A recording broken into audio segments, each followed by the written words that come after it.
You're listening to the Teach Better Talk podcast featuring expert educators eager to share progressive tactics to reach more students.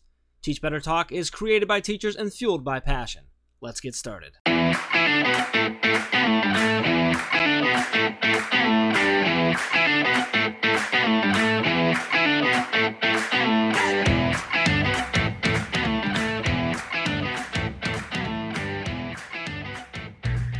Hey everyone, welcome to episode 229 of Teach Better Talk. My name is Ray Hewart, and as always, I am with the coolest guy ever. He dances, he sings, he's just an all-around rock star, Mr. Jeffrey Gargis. Jeffrey, wow. How are you doing? I know. I'm doing great right now. I'm feeling good. 229 episodes is a lot of episodes. I know. Aren't we done at 2:30? Isn't this our second to last episode? We did agree. We're done at 2:30, aren't we? That's just what it is. Alex, we're joking. We're joking. I think Alex Valensek's like, wait a minute, what did you guys just say? So we're just messing. We're just goofing around. Speaking of awesome people in our network, as Alex is. Something I know that we all, our entire team loves doing is celebrating with people on our network and on our team and in our world. So can we, what? I was going to say, I have a theory on that. Theory on what? A theory on, like, celebrating with people. Here's my thing. No matter how cool you are, it's cooler if you celebrate with people. Like, winning awards or doing something awesome is really, really great. But if you don't celebrate it with somebody, you're like missing out on a key part. So when you say the Teach Better family loves to celebrate people, like, duh, that's like a part of the happiness of life is like celebrating other people's cool stuff. Like, that makes it so much funner. Because I don't do anything cool or awesome or anything. That's not true. You're so drama. Jeff Gargis, you do cool stuff all the time. I would take celebrating someone else any day over like anything. It's the best part of what we do, honestly. It's just fun. It is fun. So let's do it right now. Let's do it right now. I know you saw Brienne. Yes. Who was one of our ambassadors. Mm-hmm. And just tightened it into our entire family. She's been getting like a lot of props from the state of Ohio this past year. Okay, so, every month they're finally recognizing some. I know every month it's like the state of Ohio is like, "Hey, Brienne, you're awesome," and I'm like, "How did the whole state know how great you were?" She's so cool. Because the whole state knows. But she just shared. I hope she's okay with us sharing this. I didn't even ask. We'll find out the hard way. Do we need this? We'll share. This comes out a little bit, but she's been selected as an Ohio Teacher Leader Liaison.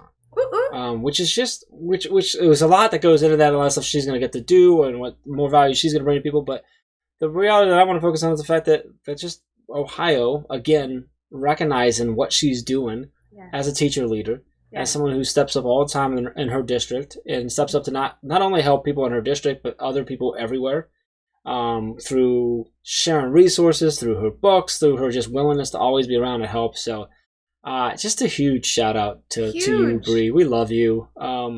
We're so happy to have you as part of the family. So, if you're not already connected, what? Okay, go ahead. But then I have a side note. No, I'm done. I quit. No, I was don't quit. Say, if you're not already connected with Brienne, if I remember correctly, her handle is @PlayYay. Yes.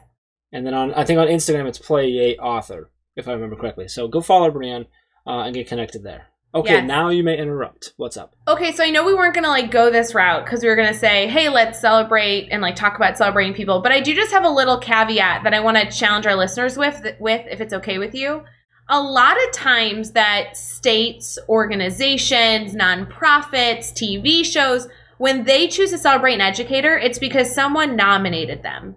But I just want to challenge all of you. Like, I am so guilty. Every single week, my principal sends out a staff shout out form where you can like shout out a coworker, and every single week I pass on it. You pick yourself every time? Seriously? No. You're such a jerk. No, I pass on it because I'm like, I have other things to do. The people I work with know how great they are. I say thank you all the time. I don't need to take the 5 minutes, the 3 minutes to shout them out. But the reality is, guys, you deserve the shout out, the nomination, the recognition, because it is fun to celebrate. It's fun to get a thank you. It's fun to feel appreciated, but it's also really wonderful for a larger audience to also say it as well. And so just so you guys know, if you're an educator out there and you're like, gosh, I'd really love to go for this opportunity, but I need to be nominated, or I'd love to try this out, but somebody has to suggest you do it. It's okay to ask a friend who knows you well, who knows the work that you do, to help you out. Like, go out and like get recognized. I know it sounds weird. Sometimes it feels awkward to like ask for people to celebrate you, but celebration's a part of life. We want to celebrate you. And something that we say in the Teachers Deserve It book is like, teachers' voices deserve to be heard, but only if teachers' voices are actually saying something. Like, if we stay mute, if we stay quiet, then there's nothing to celebrate. We don't know it's happening. So go celebrate someone else, but then also ask somebody else to celebrate you, because that's not strange. It feels weird the first time you do it, but you so deserve to be celebrated. Jeff, even you, buddy, me. You deserve to be celebrated. Thanks. That means a lot. Can I celebrate you really quick? Sure. 2 seconds. So I called you today. I don't know if you remember this. You did. I called you on the phone. Mm-hmm. And I was like, Jeff, I have something in my brain that needs to be written down for future discussion. And what did you do? You were like, I got you. And you stopped what you were doing. You talked me through it. You took notes. You were so responsible and just courteous. I just really appreciate you. You are worth celebrating, Jeff Gargas. Fun fact, behind the scene note, while I was writing down your idea, what I was actually doing was just doodling your stick figure. You know what? You ruined this whole thing. I appreciate you celebrating me. Thank you.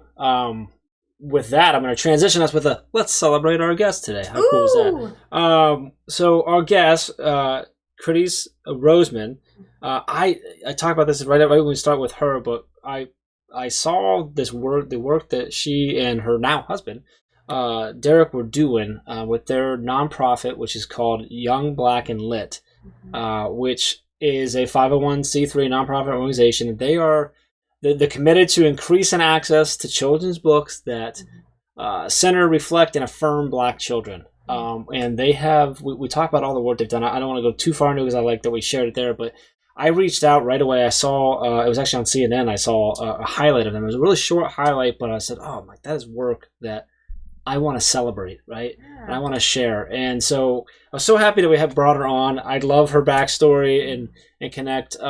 She's a lawyer by trade, but a huge fan of books, and found out she goes into it like how she's a huge fan of teachers too. And the work they're doing is just really, really cool, really, really important. And I hope that you'll listen through and look for ways that you can help support the work that they're doing and get involved, even if it's simply just sharing them out somewhere and celebrating them. Look at that tie-in. That would be nothing, whatever it is. So I really enjoyed this episode. Ray, your thoughts? I'm such a fan. I would love for every educator, if the smallest thing you do is follow their story, that's a step. Like, I would love you to do 15 more steps and actually get their work into your children's hands. But I have to tell you, like, we need this group to have a stronger awareness of the incredible impact they're having. So just keep connecting. And you know what? These are good people. I love good people, Jeff. These are good people. I like good people too. Good people are good people. Yeah. And that's good. We like good people.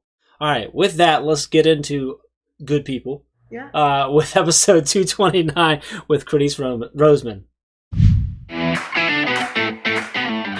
All right, we'll be right back with that episode, but I do want to make sure that you know that you should be listening to all the podcasts, a part of the Teach Better podcast network. Yes, Teach Better Talk is a fun one, and we really appreciate that you have subscribed and hopefully rated and reviewed this podcast. But we also have other podcasts that we have the opportunity to highlight over in our podcast network. Head over to teachbetter.com/podcast to see the full list.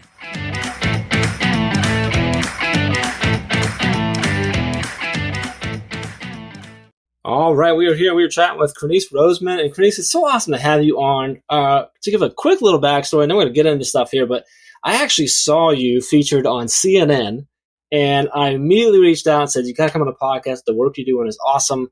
and you were so quick to respond. I can't remember if it was you or Derek that responded. And I'm so just excited to have you on because I think the work you're doing is so important and just really, really inspiring. So I'm super excited to have you on. I'm really excited to kind of dive into what led you to the stuff that you're doing and how things are going and how others can be involved. Before we dive too far into stuff, how are you feeling right now? I am feeling a little relieved now that the election has somewhat wrapped up, maybe wrapped up. Somewhat's a good word. Somewhat. We might be a little closer to resolution, so some relief. I'm feeling good today. No, it's so important. I know Jeff kind of like gave you a little bit of an introduction. I know that he shared kind of his, him learning about all the work that you're doing, but I want to make sure our listeners get to learn about that as well. So do me a little favor here. I'd love for you to kind of answer that question of somebody asking you what you do. Would you mind sharing a little bit on that?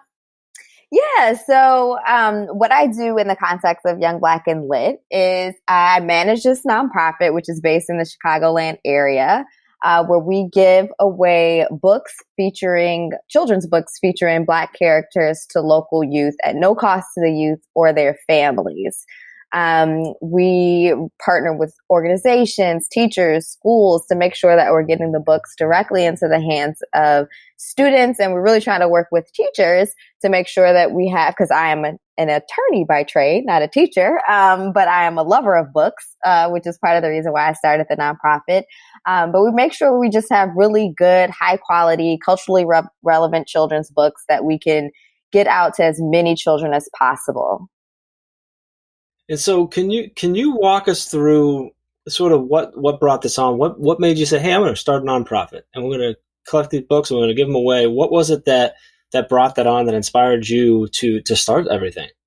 Yeah, so about 2 years ago, or I should back up, every year for my niece's birthday, whether she likes it or not, I get her books. and you're that aunt. Okay, I got you. Yeah, I am. I'm that aunt. Yeah. And so this year, about 2 years ago in particular, I was late getting her gifts. I just ran into a local bookstore to see what I could find. And I was looking for books that specifically had little Black girls featured, either in the story, on the cover, just something that she would be able to relate to. And I thought it was going to be a quick in and out trip, and it was not. I could not find many books that were age appropriate and that told the stories of little Black girls. And there was far more books about animals than there were about little Black girls. And so I just became really frustrated by that experience. And I left there thinking, at the very least, let me just find some books centering little Black girls and donate them to my local rec center. And that was what I did. I got some books. I talked to some people like my Facebook friends and made a little Amazon wish list and asked people if they wanted to buy books, and I would, collect them all and donate them. I did that. The first month, I got really great feedback from my friends and family. So then we decided, okay, my boyfriend at the time, now husband, was like, hey, now you have to do one for little Black boys, collect some books featuring little Black boys. So we did that, and that also got a really great response and a really great reception from the folks we were donating to. And so it was his idea to say, hey, maybe we should do something bigger, turn this into something a little more meaningful. And so we decided to come up with Young Black and Lit. And now you're a full-fledged 501c3 nonprofit. And doing some really, just incredible work on your. I looked at your website, and you have 9,138 books distributed. That's a lot of books. Yeah, I'm super excited about that. that are now in the hands of kids with no cost to them or to their families, and in the hands of kids who are now seeing themselves reflected in this book, right? And it's that representation, and it's kind of a cool alignment that everything that's been going on in our world with Vice President-elect Kamala Harris and that representation, that's a lot of what the work that you're doing here. So I'd love to hear, and I don't want to keep taking up all the time, but this has just got me so interested. How you started raising these books, you started getting books delivered, and then it's Derek, correct? Yes. And Derek says, hey, let's go bigger. Let's do that. So then what's the steps there? What was that like? Was it all right, so we have to go nonprofit, or was it, hey, let's get this idea, and then we had to figure out all the back end stuff? Like, where did you go from there? What was that bigger picture? And are you there, or how big are we going here? So we're not there yet. That was like multiple questions in one. I apologize. No problem. So the first step, I think we were pretty clear from the beginning that we wanted it to be a 501c3 nonprofit organization. I first was starting like, this is a passion project. Like, if we could just get books into our local community, that would be great. Derek definitely has more of the business financial background. So he's like, you have to treat this like a business. Like, if we want it to grow and be meaningful, like, you have to think about it. So we went through the process of getting the 501c3 designation. And then from there, we just kind of, word started to spread. We just started to make these small donations. We had our website set up, and we put up like a sign up link, and we just started sending it out to all of our contacts, family and friends, saying, hey, if you're a teacher, school, organization, and you want free books, sign up here. And that's how it started. And then it started to grow a little more to organizations saying, hey, like, we want to, have you provide classroom libraries to all of our fifth grade teachers, right? And so we started building partnerships with schools and foundations who were like, hey, we have one of our more recent partnerships was with Reach Out and Read Illinois, which make sure that pediatrician offices are encouraging reading, encouraging parents to read to their children. And we were able to provide maybe over 40 library sets to pediatrician offices across the Chicagoland area. So then those partnerships start to grow for us. And ideally, what we started this year, we rolled out what we're calling our Lit Year program. And so in our first year, we were able to partner with 6 schools in the Evanston area, we're providing each kindergarten student in their free and reduced lunch program with 1 book per month for the entire school year, and an additional 5 books at the end of the school year for summer to encourage summer reading. So we're hoping that our Lit Year program will be the thing that we're able to grow and roll out across all of Cook County here in Illinois first, and then even beyond. So throughout Illinois and then to other states, because we want to make sure that every child by, their 3rd grade year has at least 60 new high quality books in their home from us. So that's our kind of big goal that we're reaching for right now. But we started really small with small donations, and it grew from there. Oh, it's awesome though. I love that's a bold goal. I love that. So let me ask. I want to get into some of the questions that we typically ask on the podcast, because I love asking it to people who aren't necessarily like classroom, like in the education world, quote unquote, but are still involved in it. So I want to get there. But I want one last question to follow up. Not last question, but another question about this. If I'm a teacher, and I have a feeling Ray's already thinking this, is like, if I'm a teacher and I'm listening to this right now and I'm going, oh my gosh, this is fantastic. How do I, as a teacher, get involved with this? How do I take a part of this? How do I help? That was literally the next question I was going to ask. I'm so glad you went there. Right after 200 and some episodes, I kind of start reading minds, So one, for all of you fabulous teachers, if you're interested, right now we're focusing our donations on the Evanston, Chicagoland area, like I said, with the hopes to grow. So if you're in the Chicagoland area and you're looking for books for your school or your classroom, you can sign up. Just go to our website. There's a wait list, and we just knock that wait list out each month. We do 2 to 3 donations each month, monthly donations. So if you're interested in books, that's one way. If you're interested in getting involved with the work we're doing, we also love to have volunteers. Right now, during the pandemic, it's hard to do that in person. We could use help labeling, sorting, all that kind of stuff with books. It's a little difficult to do that now, but we're working to find ways that folks can help us grow, help us connect with different schools and organizations in a volunteer capacity. So that's another way that teachers could get involved and help us out. We rely on teachers to help us, level books and tell us which books are age appropriate and kind of put us on to new authors. So we definitely tap into the teacher education community to make sure that we are certainly providing the children with books that are meaningful and educational and will help them and their imagination and love of reading grow. So those are a couple of different ways that teachers can become involved in the work that we do. We're even looking to expand our board. So any people who are interested in joining us in that capacity could certainly reach out. So there are several different ways that teachers can become involved in the work that we do. I love it. Everything's over at youngblackandlit.org. You can find out a whole lot there. So I love it. So I want to talk about one of the questions that we ask most of our guests that I always love is around the idea of failure. And I always say that I've been fortunate enough to fail a lot because I've learned from those, and I continue to learn from failures even if they've happened 10 years ago. Can you share with us a time that you've had a failure and kind of take us there with you? What happened? How did you overcome that? And then what did you learn from that experience?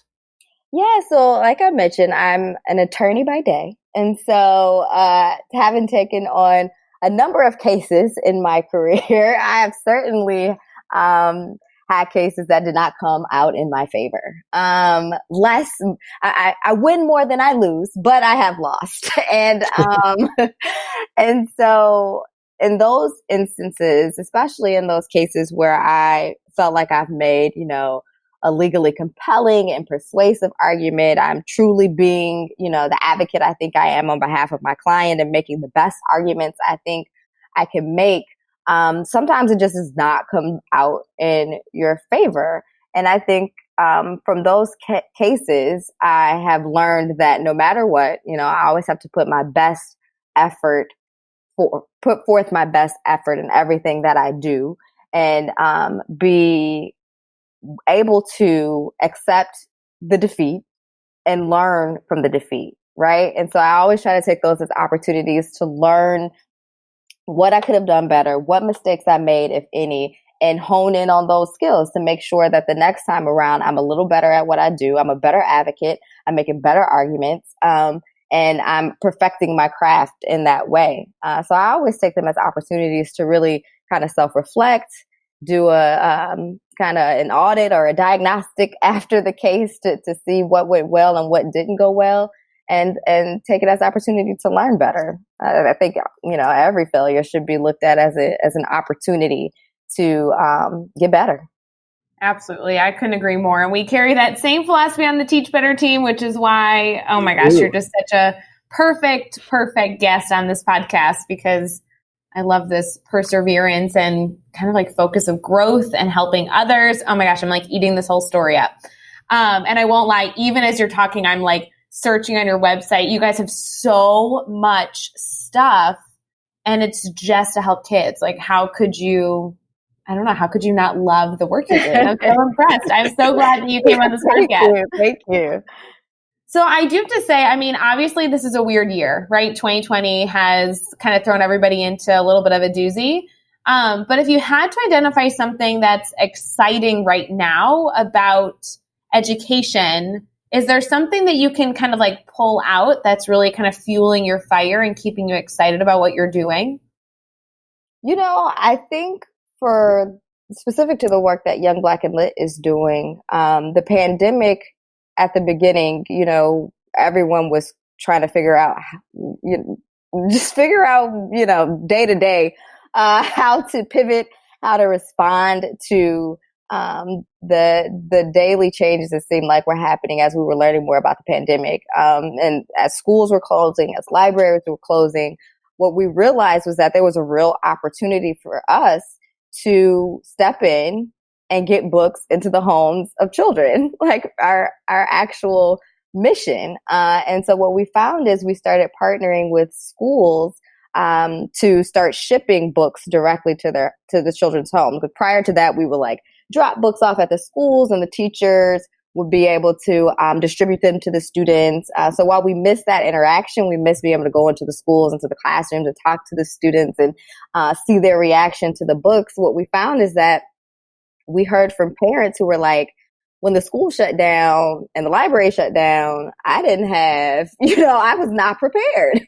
And so when they received like a little package of books from Young Black and Lit, they were just really excited to have something to start with, right? Like something to engage their child while, the world was in a bit of disarray.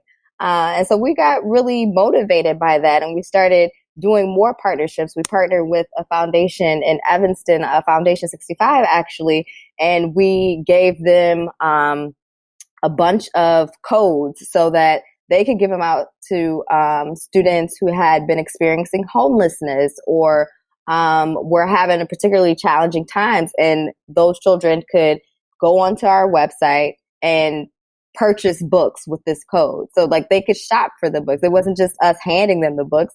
They could go in and browse and select the books they liked and get those books shipped directly to them. So that was also something that was really meaningful. So we were just really excited about the opportunity to get books during a time of need directly to the children who needed them most, right? And for me, I know as a child, books have always been an escape, a comfort. They allow me to go places in my imagination, just sitting right in my bedroom, snuggled up. So I know for a lot of the children who receive the books, especially during these stressful times, being able to just have a good book and escape, it has been, good for them as well, a good resource for them during these times as well. So I've just been excited about that opportunity to fill a need that we saw existed during this pandemic. Ugh, and such an important need. I had so many students reaching out very, very early on to this process. And the one thing that they couldn't get a hold of that we couldn't really help them with right off the bat was books. I mean, you are totally solving a need that exists and even helping educators out by shipping them directly to students' homes. I mean, that just takes the weight off the teacher's shoulders of saying, how can I make this happen? And so I love, oh my God, that's such like a, when life gives you lemons, you make lemonade, right? I love that. You've taken that approach. Good. So I know this sounds odd, but I really would love to kind of shift our conversation to advice. And our listeners know that we very commonly talk about advice kind of at this point in the podcast. But if you had to give a piece of advice, whether it be, maybe to educators, because I really feel like this is something that educators can so easily get involved in. What piece of advice would you want them to hear? Because you're not only doing important work getting people books, but you're doing important work on a really important problem that we need to find a solution to. So what would be your piece of advice for people? For educators, first of all, my sister's an educator. She's on our board. Like, I love teachers. I think you guys are fantastic and do move mountains. So if I think in the context of the work that Young Black and Lit does, our focus really is on increasing representation and access, because representation for us is just so critically important. I'm sure you guys are familiar with the, mirrors and windows concept of like, when a child can see themselves reflected back in the literature that they read, they feel valued, they feel that their culture and their family is valued. And then when children can, take a look into a window, see into another culture, they learn to empathize and understand and see similarities that they may not have otherwise known existed. And so for me, if I am giving advice to an educator, I would say keep those concepts in mind of representation, of choosing to lead your the folks that you're educating, the children that you educate in a way that is ensures that every child feels represented, valued, feels that their culture is centered in the conversation, feels that you are committing daily to ensuring that you're creating a space where everyone feels welcomed.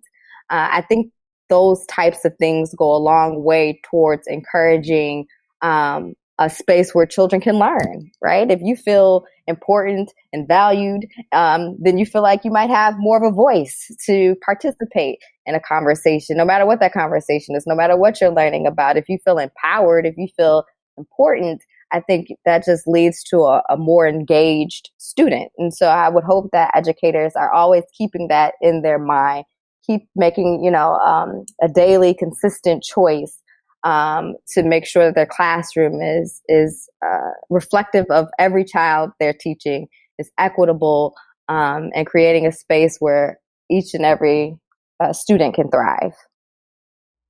Yeah, the representation is so important. Creating that space, that atmosphere, that welcoming environment, so crucial. And that's why the work that you're doing is so important as well. You are also, just because you guys are so awesome, you also decided you want to give away a book. And is it a book and a tote bag? Do you have tote bags? Yes, we do have cute little Young Black and Lit tote bags. I love it. So we're going to do this, and I know your space is on Instagram, so we're going to do this one on Instagram, which is a little bit different. A lot of times we have everybody tweet. For this one, you got to head over to Instagram. We're at Teach Better Team on Instagram. What's your handle over on Instagram? We're at Young Black Lit. Young Black Lit. So you have to try to tag both of us. We can do a post or a story. I'm okay with either way. We're going to keep an eye on it. But we talked about this before.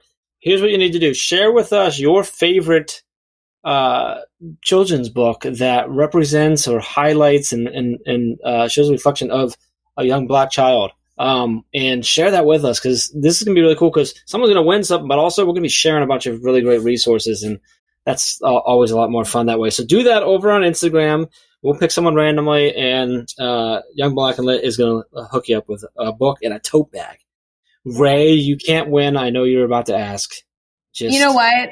I am already figuring out how to get this crew in my town, so I don't even care. I'm getting a tote bag one way or the other. I love it. I can't wait to see the post. I love it. All right, we're gonna do the next 6 questions. Something we always do in this podcast as well. 6 questions. I'm gonna throw them at you. Your goal is to answer each one in 15 seconds or less. Are you ready to go after this? I'm ready. All right. What is one tech tool, something technology that you can't live without? I mean, I feel like it's obvious. My phone. It's always an accurate answer. Can you share a book that you're reading right now? You can share up to 3 if you'd like. Any kind of book that you got going reading right now. Yes, I've been rereading The Color Purple by Alice Walker, The Eyes Were Watching God by Zora Neale Hurston, and I'm planning to reread Beloved by Toni Morrison. Nice. Who do we need to follow on Twitter or Instagram today? I'm guessing it's going to be Instagram. You can share up to 3 if you'd like. No, these are Twitter. On my personal Twitter account, I follow Michael Harriet. He's at Michael Harriet. He's a writer at The Root who just does funny like analysis of society. And then I'll give you a funny one, Roy Wood Jr. He's you can see him on The Daily Show. He's at Roy Wood Jr. He's just hilarious, and we all need to laugh. So he's good. I enjoy him a lot. What's a good YouTube channel, website, or podcast educators should check out? I really like Code Switch on NPR. They just, break down and discuss race issues in America. Give us a daily, weekly, or monthly routine every teacher should get into. Oh, I say whatever it is that makes you feel good. Practice that every day. It's a good self-care activity. Mine is taking a nice long shower. Nice. And lastly, the best piece of advice you've ever received. Be intentional about everything that you do. Have an intention behind every action. Oh, that's so important. Oh, that's good. So I hear Hans Apple just applauding right now. I know, that's like seriously intentionality, and it makes such a difference. Even if you're doing the same action, doing it with intention feels better, has a better impact. I love that piece of advice. So good. I do want to make sure that everybody can stay connected to you. I want them to check out the website. I want them to go to your Facebook page. I want them to follow you on Instagram, all the things. Would you mind kind of sharing how they can do that? Yes. So our website is youngblackandlit.org. You can follow us on Facebook at Young Black and Lit and on Instagram at Young Black Lit. All right. And you can find all the links, all the resources, and everything we mentioned in this episode over at teachbetter.com, as well as those really important links for continuing to connect with Krenice and the whole crew over there. So head over to teachbetter.com for all of that. Be sure to hit subscribe so you don't miss any upcoming episodes. And if you can give us a rating and a review, we'd really appreciate that as well. And let's keep taking this one step further. Think of just 3 of your colleagues who need to hear these amazing stories and connect with these amazing people, and just share this podcast with them. Krenice, this was awesome. I'm so glad that you agreed to come on. I just love the work you're doing. I think it's such a cool story, an inspiring story, and I can't wait to just watch it continue to grow and impact more and more lives. But just thank you for coming on and sharing your story and hanging out with us for a little bit. Thanks. Thank you so much for having me. This was fun. All right. Until next time, let's get out there. Let's teach better.